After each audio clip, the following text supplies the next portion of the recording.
guys, it's another amazing Friday. Wearing my red swag. I'm a little closer to the camera today, but listen, before we go any further, I think it is to your right, my left, so down here on your screen, hit that red subscribe button. We are always putting out fresh content on YouTube. And you know what I love about our YouTube channel? We get all sorts of positive comments from people all the time saying how much they enjoy watching our videos. So I hope to bring you some good content again today too. Here's what we're talking about. We're talking about coronavirus. I know it's everywhere, as in the news, and I guess it is spreading, not making light of that. It's a serious, serious situation, but it has also caused the Fed to drop interest rates by a half point. Now, here's what's so crazy about this recent Fed drop this week, okay? What happened is the Fed didn't even have a scheduled meeting this week. This is referred to in the industry as an inter-meeting rate cut. They did it in between meetings. They're supposed to be meeting in March. They cut rates before that meeting, and they went a full 50 basis points, which is basically, in layman's terms, a half point. That's big news. That hasn't happened since the housing collapse. And so you know the Fed is super worried, as all of us are, about this coronavirus and what it might do to the economy. Most people think it's going to push the economy into a recession.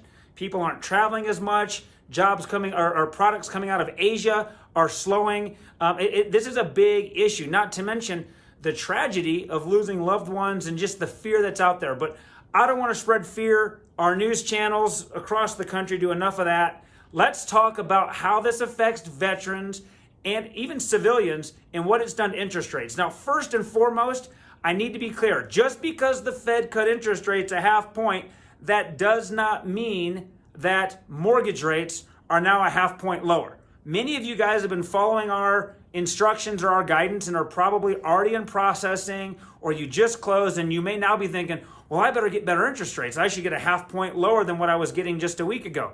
That's not how it works. In many cases, when the Fed lowers rates, initially interest rates go higher. Now, that's not what happened this time, so I do want to be clear. I don't want to mislead anybody. This has been a very effective rate cut. Mortgage applications went up 26% in 1 week in this country. So if you've got a mortgage, you're probably thinking about refinancing. Now, if you're thinking, wait a second, I just closed on my refinance, so I missed the boat, that is not the case at all. You do not need to have buyer's remorse. Okay, we'll talk about you guys here in just one moment. So real quick, before I go down a rabbit hole, if you're wondering how the Fed rate cut has affected you, it has made interest rates very attractive.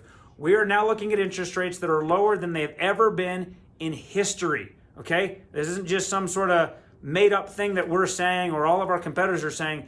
If you have a mortgage, you need to look to refinance. And you veterans are the most lucky out of everybody. I have a mortgage on my house. I'm a civilian. I'm hoping I can refinance it, but it is not as easy for me to take advantage. I got to go get an appraisal. I got to verify my employment. I got to do all sorts of stuff. Veterans, one call, that's all. You give us a call and we can let you know how quickly you can close. It's a 2 to 3 week process. You need to refinance if you haven't. So here's what we take away from today. The coronavirus is a serious situation. It may get much worse before it gets any better. If that's the case, all of you guys that have recently refinanced or you're already locked in, therefore you cannot get a new rate lock, you just closed or you're about to close, take advantage. Because as our other videos have suggested, after you veterans make 6 mortgage payments, if Armageddon sets in and this virus continues to spread and the Fed comes out and cuts rates again, which they're saying they very well may, then you just take advantage of this amazing program. Again, assuming you meet all of the necessary guidelines that the VA and our lawmakers have put in place and that we support and follow here at Low VA Rates. We will help you figure out within moments whether or not you can refinance again in the future. If you haven't refinanced, get off the fence. Do not miss this train while it's parked in the station. This is a great time to refinance. If you have additional questions about the Fed rate cut, why it doesn't, affect mortgage rates simultaneously, why if the Fed cut rates a half point, why are my rates not a half point lower? Comment in the section below. We are always responding to those comments. Thank you so much. Wear your red. We'll see you next Friday.